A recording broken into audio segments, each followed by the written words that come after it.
le réseau. Donc les courbes de consommation, c'est pas aussi simple que ça, hein. C'est pas juste les consommations sont comme ça, il faut produire. On est dans des systèmes où on peut jouer sur les deux, et entre les deux, voir si on peut stocker de l'électricité. Voilà un peu comment, sur ce sujet, je ne sais pas si vous avez des remarques, j'ai répondu à votre question sur comment s'organisent toutes les... Mais souvenez-vous de la mayonnaise, hein. Celui qui dit, enfin on voit tellement de gens qui disent, voilà, moi je dis, il faut que du nucléaire, il faut que des renouvelables, etc. Dans un cas comme dans l'autre, ça risque de pas marcher. Le monsieur là.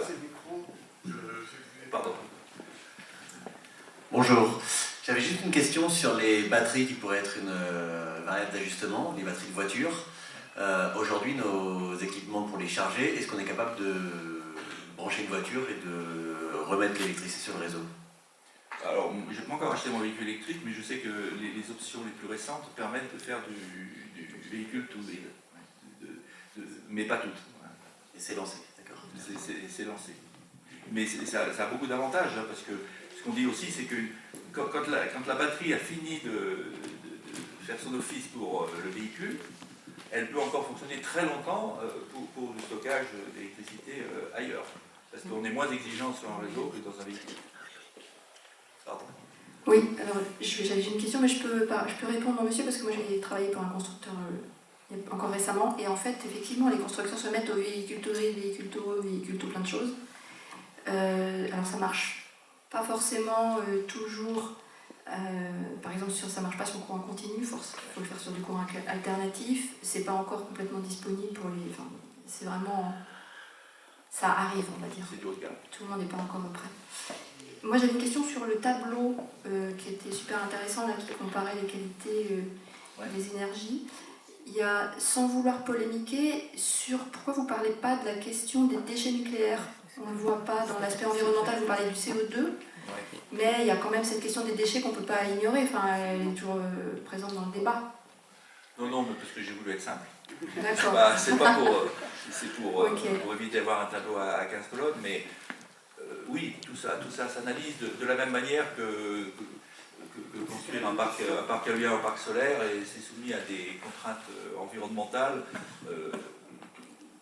J'aurais pu mettre une dernière colonne, problèmes environnementaux autres que le CO2, les déchets nucléaires,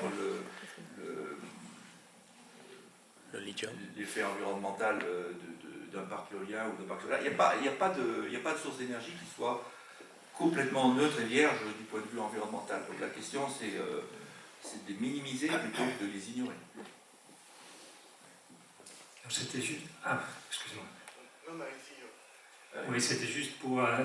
sur les déchets, il se trouve que juste aujourd'hui, j'ai regardé un rapport de l'Académie des sciences sur les nucléaires et sur les autres formes de production d'énergie, et sur lesquelles j'étais 100% d'accord.